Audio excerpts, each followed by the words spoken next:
Chaque jour, Charles et Carole vous présentent la leçon de l'école du sabbat.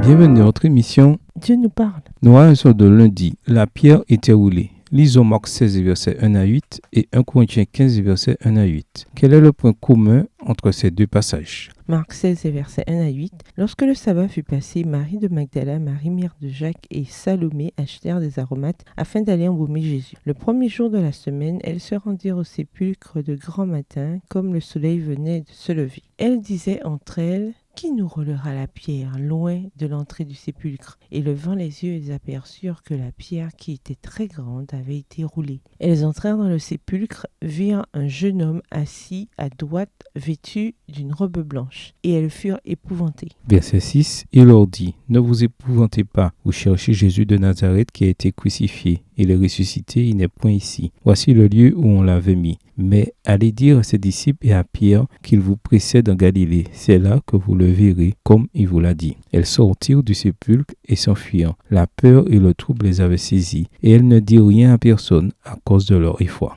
1 Corinthiens 15, versets 1 à 8. Je vous rappelle, frères, l'évangile que je vous ai annoncé, que vous avez reçu, dans lequel vous avez persévéré, et par lequel vous êtes sauvés. Si vous le retenez tel que je vous l'ai annoncé, autrement, vous auriez cru en vain. Je vous ai enseigné avant tout, comme je l'avais aussi reçu, que Christ est mort pour nos péchés selon les Écritures, qu'il a été enseveli et qu'il est ressuscité le troisième jour selon les Écritures, et qu'il est apparu à Céphas, puis aux 12. Verset 6. Ensuite, il est apparu à plus de 500 frères à la fois, dont la plupart sont encore vivants et dont quelques-uns sont morts. Ensuite, il est apparu à Jacques, puis à tous les apôtres. Après eux tous, il m'est aussi apparu à moi, comme à l'avorton. L'histoire de la résurrection apparaît dans chacun des évangiles. Chaque évangéliste la relate d'un point de vue différent, mais tous comportent les notions clés qui apparaissent également dans 1 Corinthiens 15, versets 1 à 8. 4 idées reviennent sans cesse: mort, enseveli, ressuscité, vu. Dans Marc, il est mort et enseveli au chapitre 15. Ressuscité et vu apparaissent au chapitre 16, mais avec un petit bonus. Marc 16, verset 7 parle d'une rencontre en Galilée. C'est là que vous le verrez. Voir Jean chapitre 21. Certaines personnes trouvent incroyable que l'on puisse croire en un Seigneur ressuscité. Pourtant, les preuves de sa résurrection sont considérables et tout à fait compatibles avec la raison. Pour commencer, il suffit de croire en Dieu comme créateur, voir Genèse 1 et 2. Et l'idée de la résurrection de ce véritable miracle devient raisonnable. Le Dieu qui a créé l'univers puis la vie sur terre avait évidemment le pouvoir, s'il le voulait, de ressusciter Jésus. L'existence de Dieu ne rend pas la résurrection de Jésus inévitable, mais seulement raisonnable. Ensuite, le tombeau était sans aucun doute vide. Même les historiens athées admettent cette réalité. Dans le cas contraire, la résurrection serait impossible dès le départ si son corps était demeuré dans le tombeau.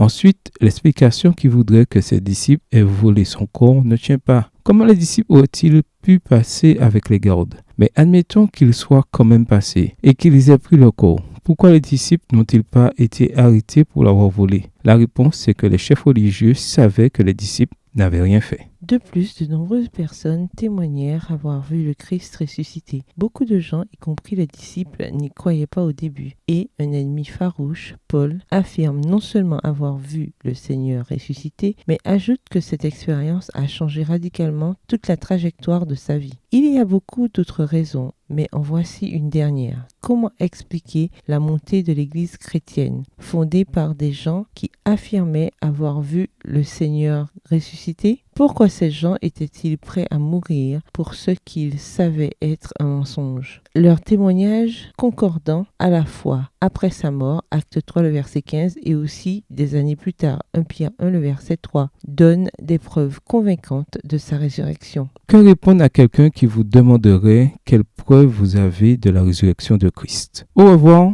Et à demain si Dieu veut. Dieu nous parle. Chaque jour, Charles et Carole vous présentent la leçon de l'école du sabbat.